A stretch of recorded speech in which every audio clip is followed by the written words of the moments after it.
yang saya muliakan dan saya hormati. Memang umat Islam di mana-mana, terutama di Indonesia, akhir-akhir ini semakin banyak mendapatkan fitnah yang disebut dengan fitnah akhir zaman. Karenanya kita gak boleh menjauh dari majelis taklim, gak boleh menjauh dari ulama, gak boleh menjauh dari majelis ilmu, gak boleh. Mengapa? Kalau kita jauh dari seperti itu, fitnah ini sekarang luar biasa, saudara. Fitnah. Kita tahu kalau umat Islam Indonesia ini sejak awal memang Islam Ahlus Sunnah wal Jamaah. Mazhabnya Syafi'i, akidahnya Asy'ari, kemudian juga Sufi. Dan yang membawa Islam ke Indonesia ini ya memang bermazhab Syafi'i, orang-orangnya Sufi. Kalau sejarah yang paling dekat pada kita, penyebaran Islam kepada kita ini di Pulau Jawa itu Wali Songo. Wali Songo itu siapa?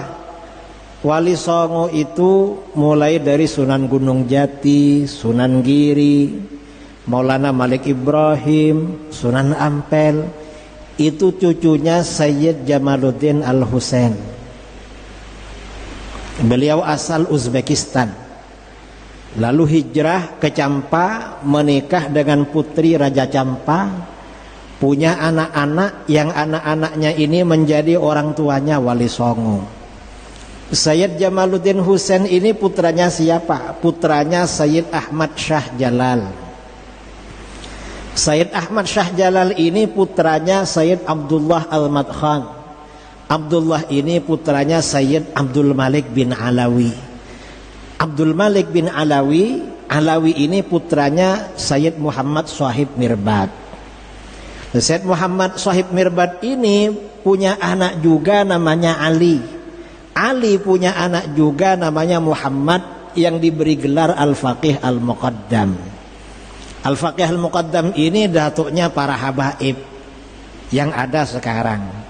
Sedangkan Abdul Malik bin Alawi datuknya Wali Songo dan zuriyahnya.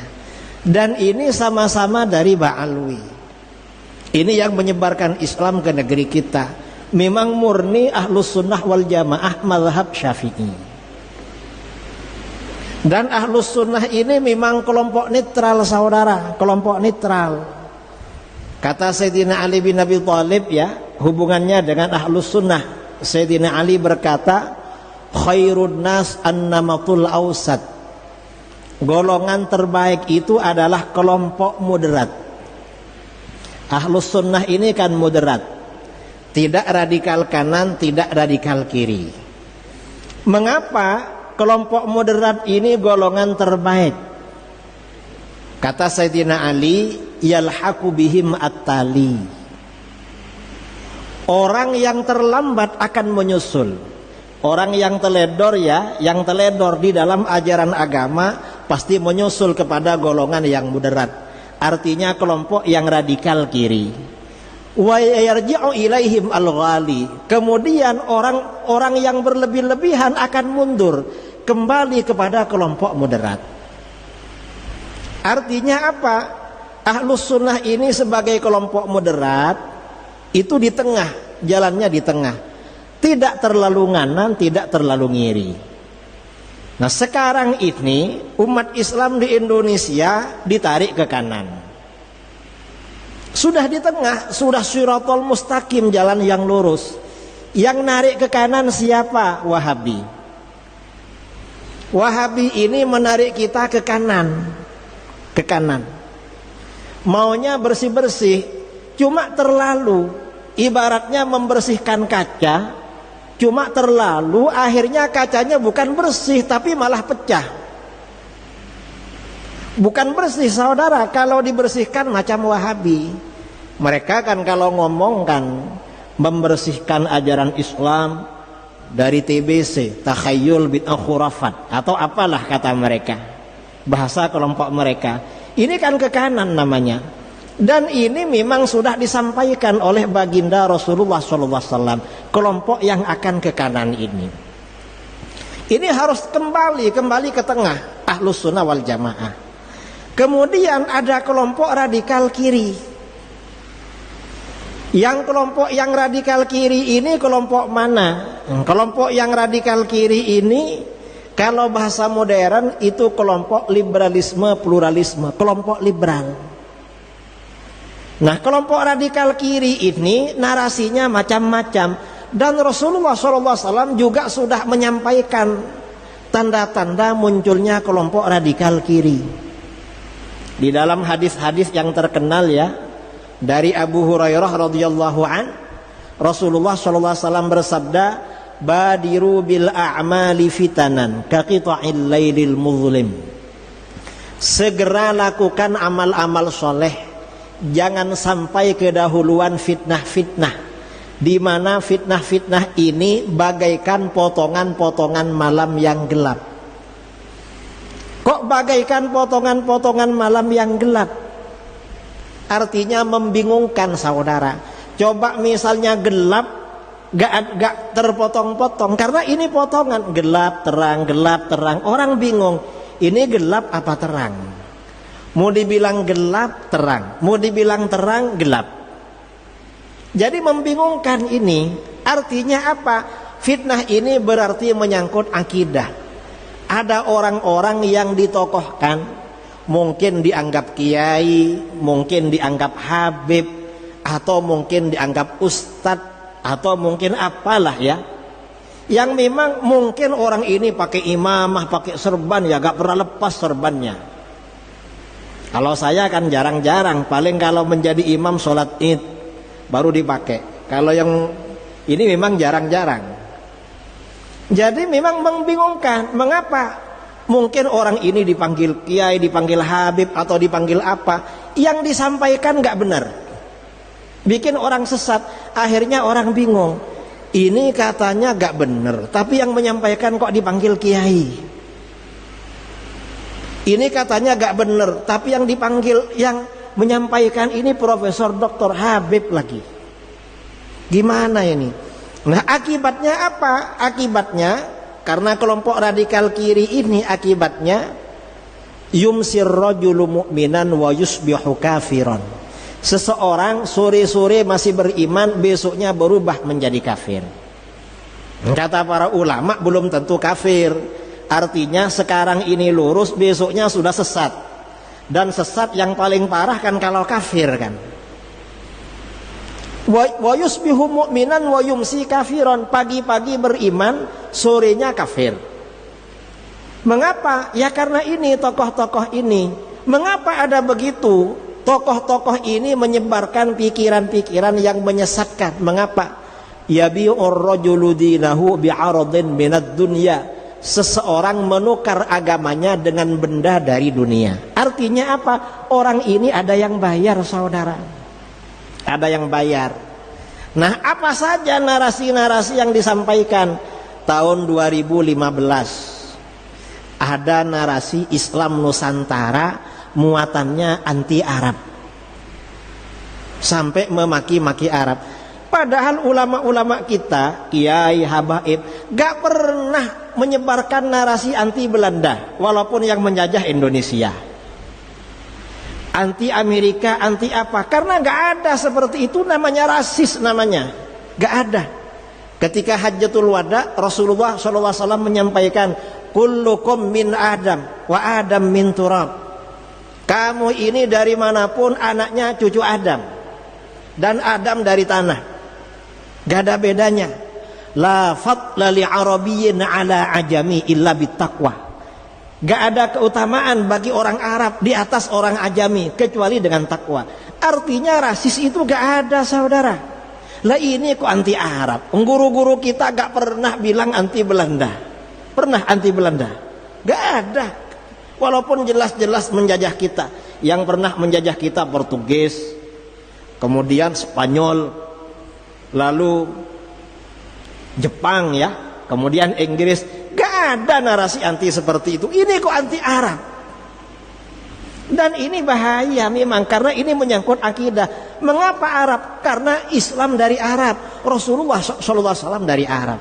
Sampai-sampai dibilang Arab itu kadrun, kadal gurun. Ini kan rasis yang luar biasa dulu.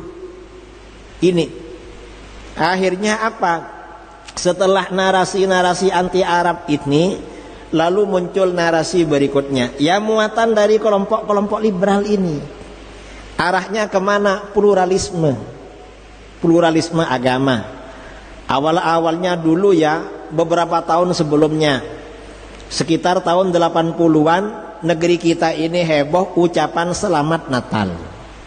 Boleh apa enggak? Sebagian besar ulama kita menolak mengucapkan selamat hari Natal, karena jumhur mayoritas ulama mengatakan haram. Cuma ada riwayat dari mazhab Hambali boleh. Tapi gak apa-apalah, bolehlah selamat Natal karena ada ulama yang membolehkan. Asal gak ada muatan akidah, gak masalah. Misalnya ya, kita toleran ikut ulama yang membolehkan. Lama-lama mengucapkan selamat Natal gak cukup. Akhirnya apa? Ada saudara-saudara kita yang menjadi petugas security kegiatan Natalan. Padahal itu kan gak boleh kan. Menjaga agamanya orang lain gak boleh, menjaga ritual agama lain gak boleh. Gak boleh. Lama-lama menjaga ritual Natalan gak cukup. Akhirnya ada saudara-saudara kita ikut Natalan ke dalam. Hadir. Lama-lama ikut Natalan ke dalam gak cukup. Apa? Mereka ini membawa hadroh dan baca sholawat di acara Natalan. Kalau ditanya, "Lah ngapain?" "Loh, kita baca sholawat." Kalau baca sholawat jangan di situ, baca sholawat di majelis Rasulullah, di masjid atau di mana, di situ. Karena baca sholawat sama dengan zikir. Kalau mau menjaga tepat gak dapat pahala, malah haram. Walaupun baca sholawat. Ini lama-lama ini gak cukup saudara. Apa namanya ya yang baca ini? Akhirnya apa? Ada doa lintas agama. Lama-lama gak cukup, ada seragam lintas agama.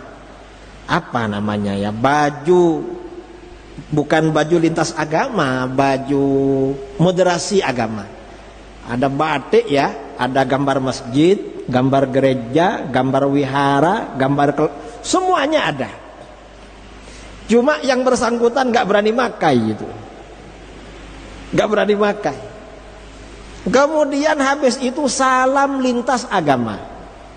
Kalau misalnya pertemuan yang hadir tidak hanya muslim, tapi ya ada agama lain, suruh diulang-ulang salam lintas agama.